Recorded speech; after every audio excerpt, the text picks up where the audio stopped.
As everyone can see, I've got stuff sort of disassembled here. That's a number of different things that I'm working on this winter before show season starts. Actually, sort of already about to start, but point is we're wrapping up winter.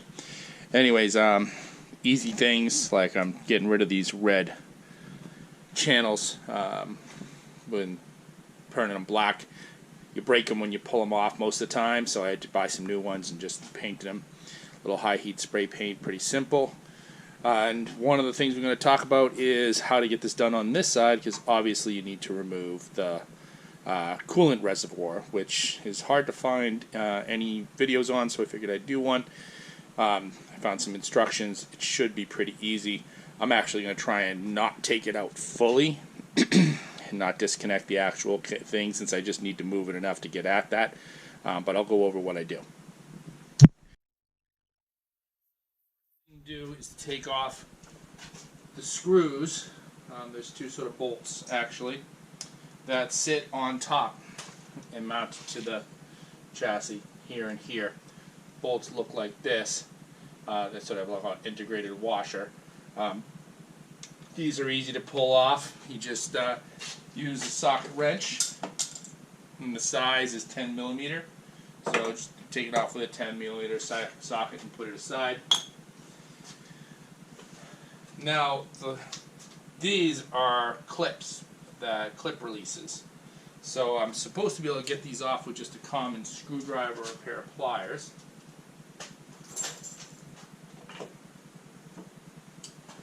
So we'll give that a try.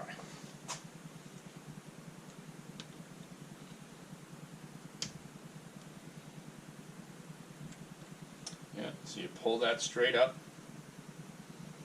And then this is supposed to be able to be disconnected from there.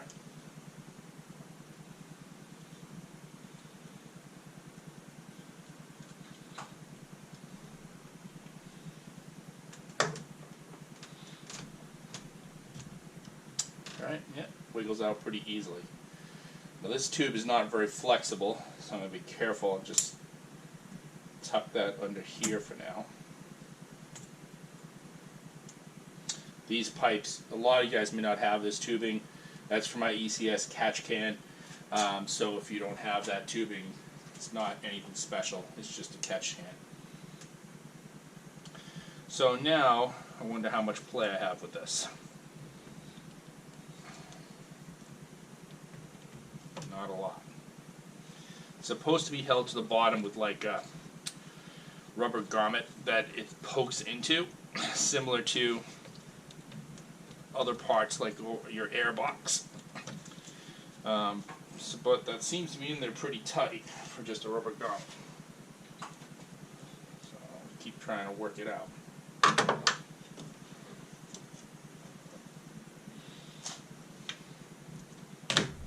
There you go. Just needs to be popped out, a little force from the bottom. And now it's free with the exception of the actual tube to the coolant system, which also has a clip in it. You can see it.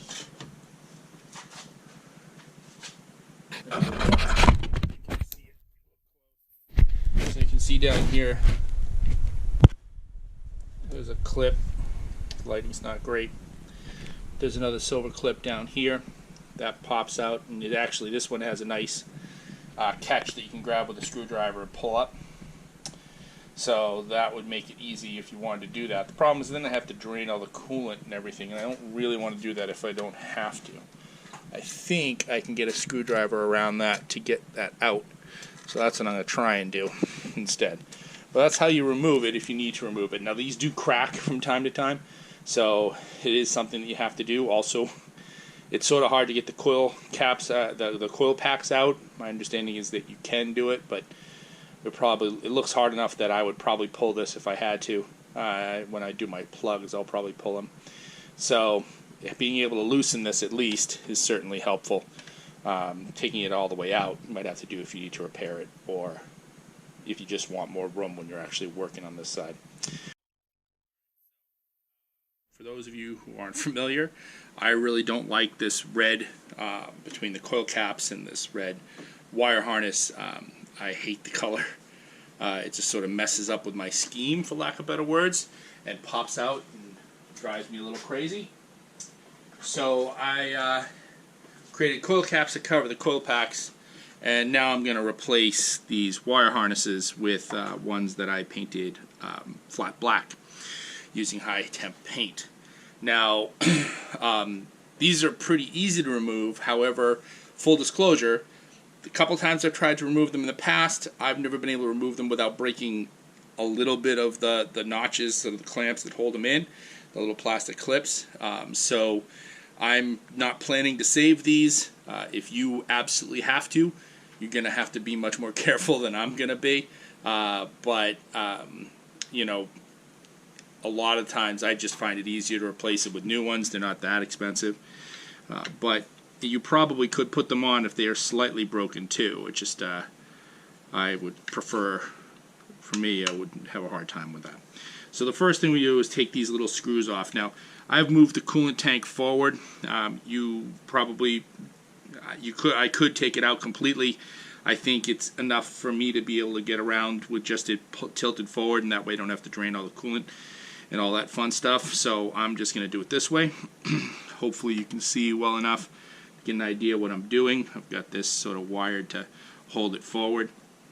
But the first thing is T20 driver. We'll take these two torque screws out that hold the wiring harness on.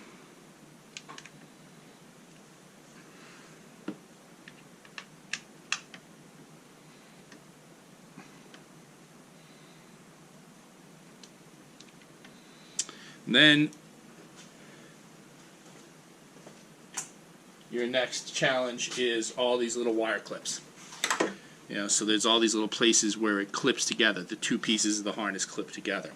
So the best way I know to work those out is just with a couple of flathead screwdrivers. Try and push them down and in. Get yourself leverage enough to get a screwdriver in there, and then start prying them apart. I usually work from one of the ears, the ear tabs for the screws. By the way, those of you who don't know, this is a catch can tubing, so if you don't have it, don't think there's anything wrong. It's just because I have an ECS catch can in it. It's not stock. So get those little buttons down, and then try to pry the screwdriver into the little seam as you go.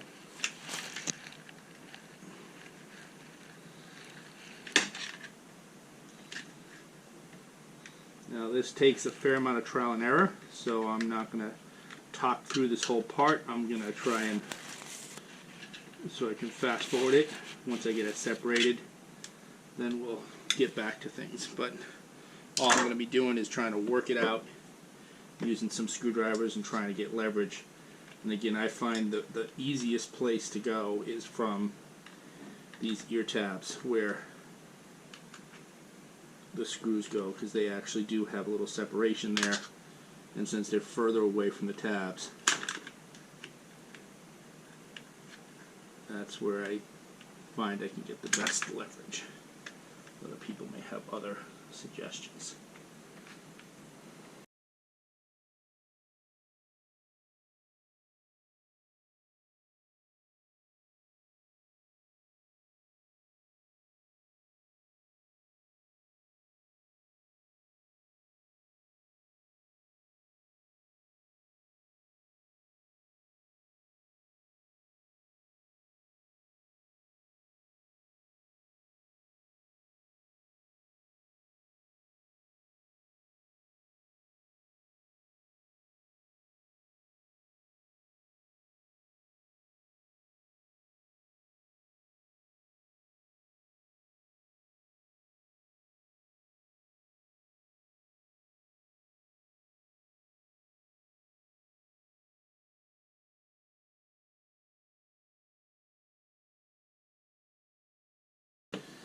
Alright, so once you've got all these clips disconnected, the top part just pulls right off. There's no other thing securing it.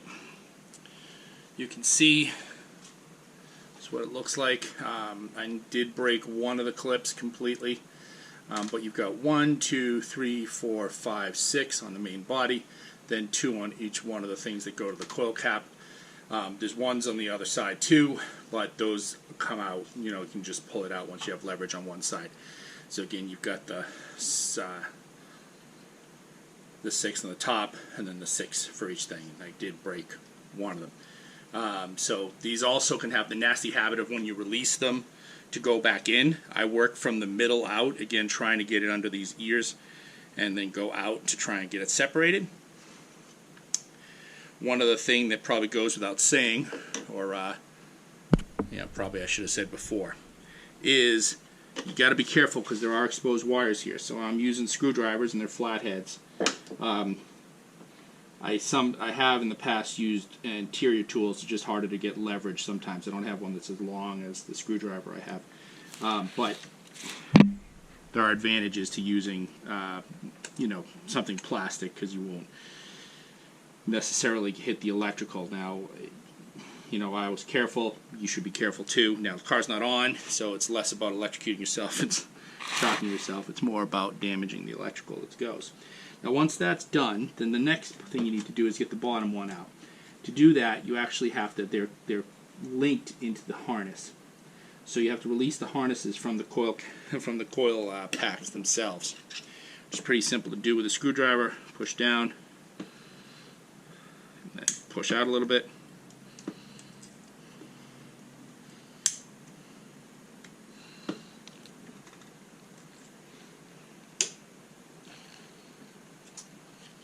Sort of work them out a little bit from there.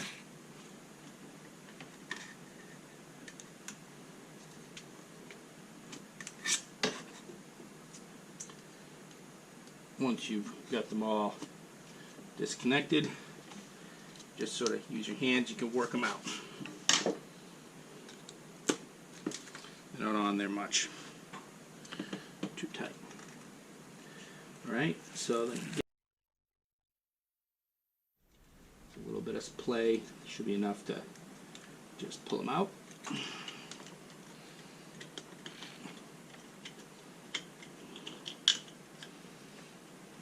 Work them on over that coil caps.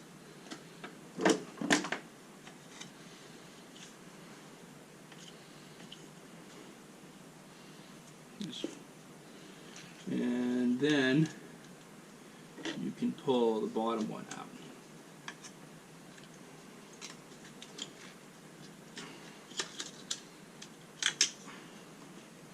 Like so.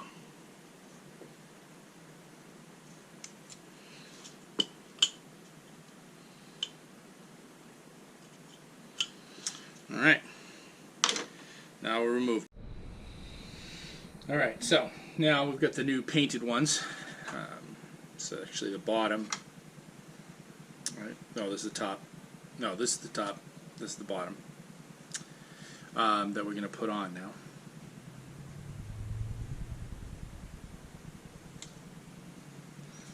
So, pretty straightforward. I'm going to slip it in under. I sort of have to get it down first, then angle it up.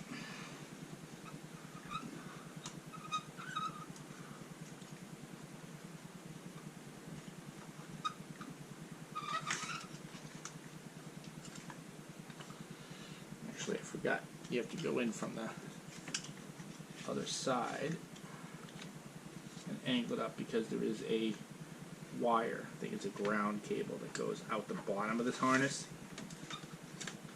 So right under here, it goes to this. So you have to slip it in from the top.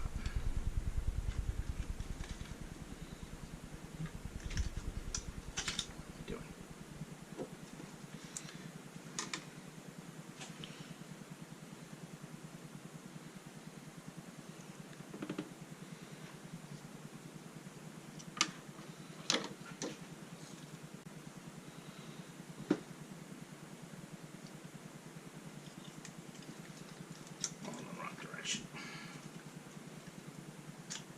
Alright, so slip it in here. Start lining up the cables.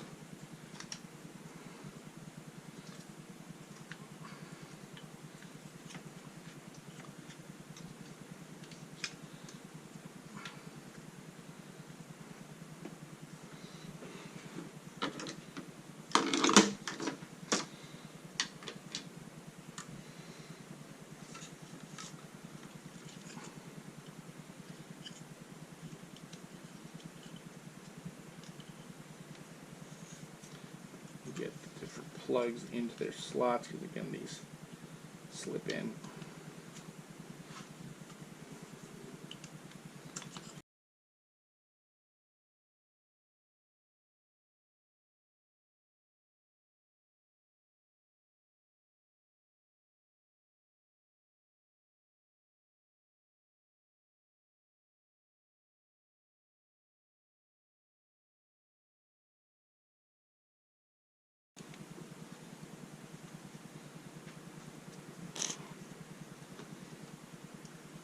Click on.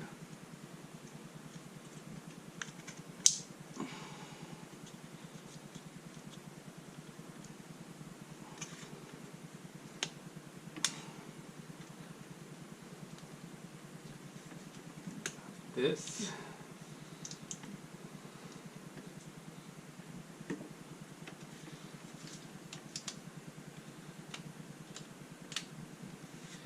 Fits in. Make sure everything's lined up correctly and in the right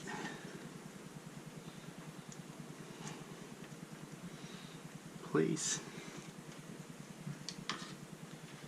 And then get that in. You simply put the top on and it clicks into place.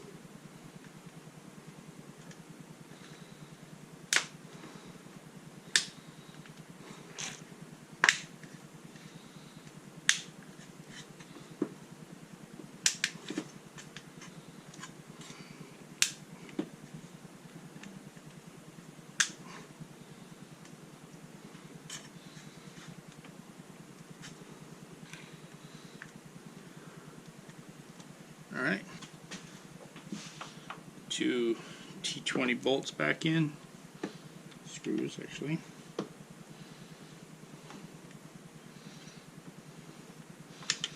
To secure it.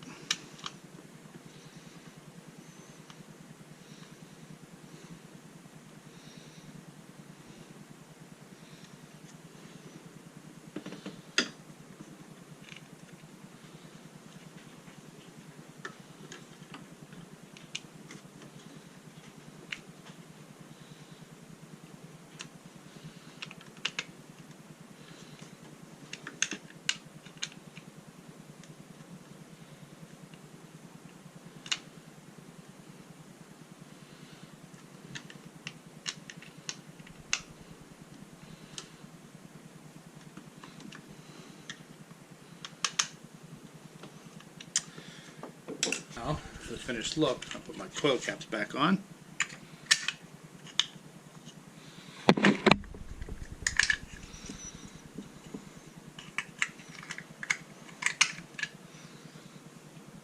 And that's all she wrote. Now, good coil caps, that's all black. Looking nice. Matching the other side.